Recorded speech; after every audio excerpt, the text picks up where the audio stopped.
What?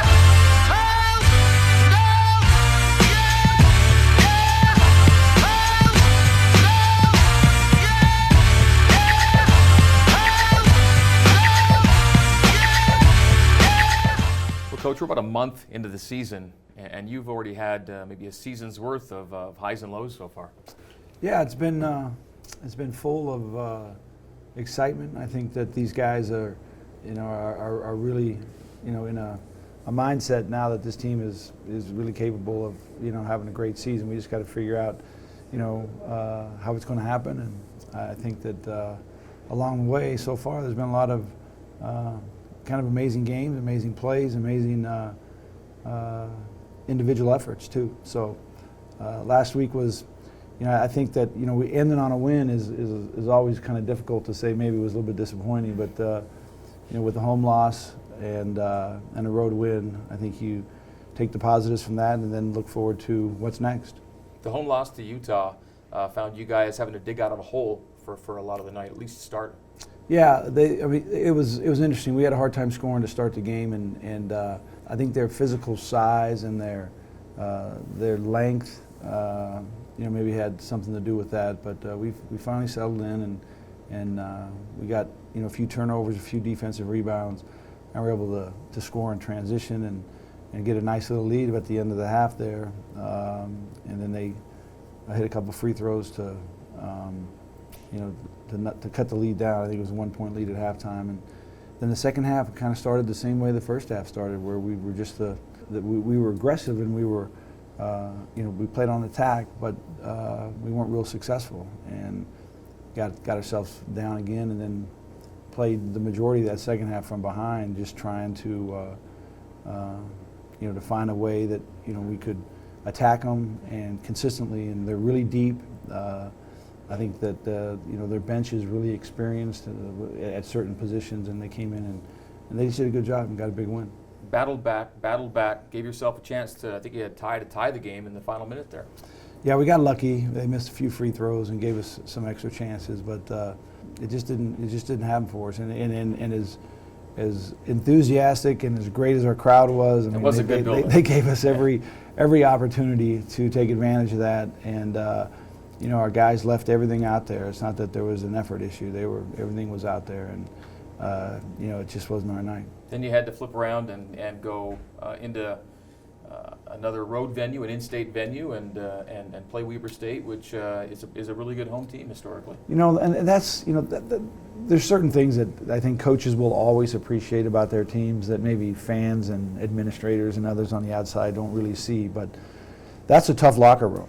You got guys in there after a defeat where, these guys laid it all out there, and it's an emotional game, and it didn't happen for them. It didn't turn out, and everybody's got an idea of what went wrong and how it didn't happen. And then you come back the next day, and you've got another task at hand, and you got to get it all put back together and then get after it. And in this situation, I think that these guys responded as well as I've seen any team ever. I mean, this is a tough challenge. You're going into an arena. We've been successful up there, okay, but in the last 4 years, I think they're 60-6 in that arena. We didn't really look like ourselves, so you've got to go find yourselves back in a road venue against a team who's had a week to prepare for you, and they're an in-state rival. I mean, that's a real challenge for a group of guys. And then to go in there and play as well as we did. I mean, it wasn't a situation in that game where, all right, both teams didn't shoot the ball very well, or it came down to a last play. I mean, we went in there and we were good from the start all the way to the finish. Shot the ball well from the field, from the three-point line, from the free throw line. Defensively, we were on target. We rebounded the ball well.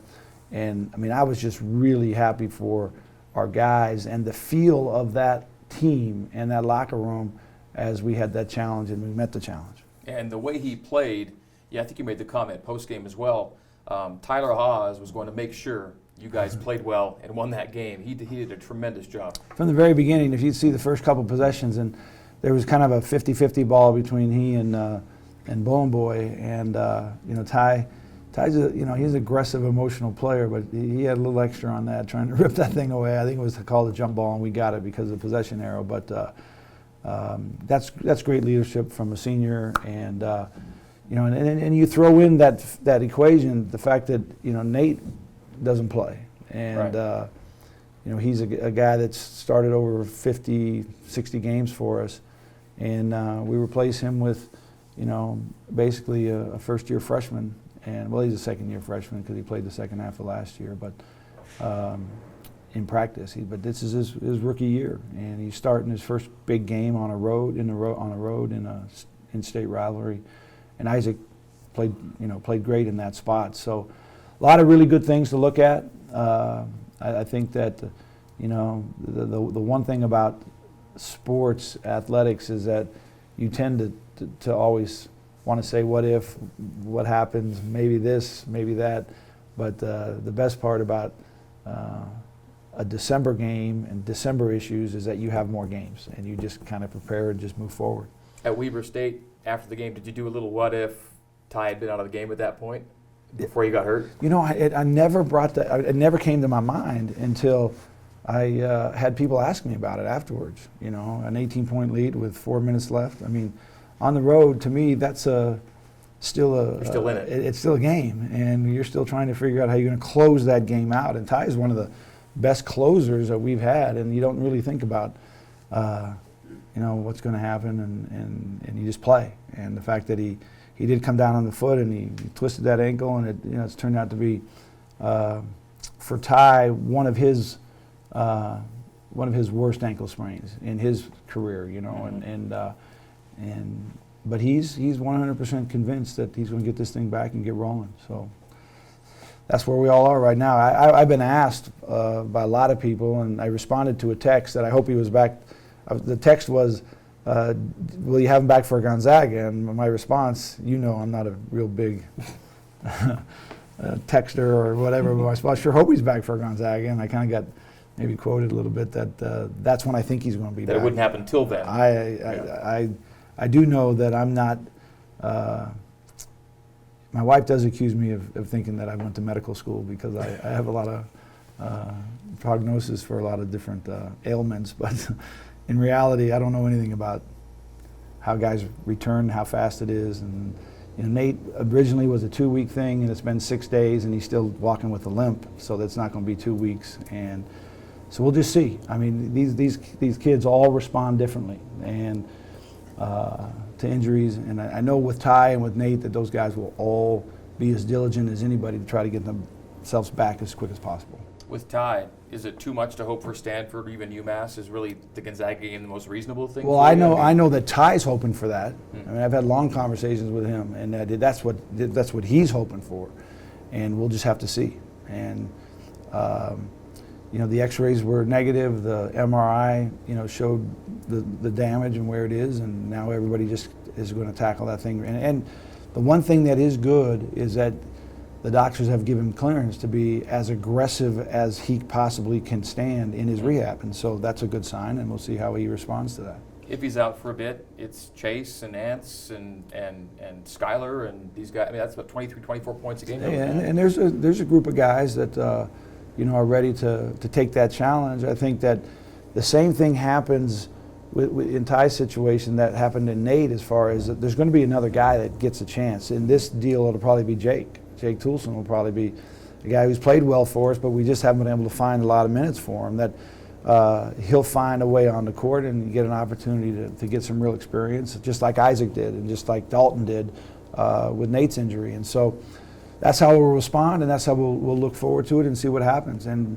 I've been around Ty for a long time, and I'm not going to count Ty out for Stanford. It's Tuesday, okay, and so we got time to recover from that. But I sure hope he's back for Gonzaga. I'll stay with that. Okay. So to close it out, if we want to extend the weekend a bit, it is Stanford and UMass coming up. A couple of home games, a couple of big games for you guys. Yeah, and I think these two games are a result of last year's season's schedule, and we originally had UMass at a different time, a different place, and in fact UMass was actually playing on the Saturday, and then we weren't going to play until after Christmas for first of the league. And then when the ESPN came in and wanted us in the tip-off marathon, they threw Stanford in there, and they somehow got UMass to come in on Tuesday. So this is kind of out of our hands, but we wanted the game last year, the Stanford game. really bad, and we got it. And so now we're kind of in a interesting situation. And our players are so excited to play. I know that. I think our fans will be really excited to see the games, especially the visiting. I mean, fans that come to Provo for Christmas. I mean, there'll be a lot of people who don't get a chance to see us all the time. It should be a great gym. The actual staff at the Marriott Center, I don't think is really that excited about the two games, because those are usually Christmas break days. But I think that it should be two great games. Big weekend for the guys. We'll see how they all respond. And Coach, we'll talk to you after the Christmas break. All right, thanks a lot, Greg.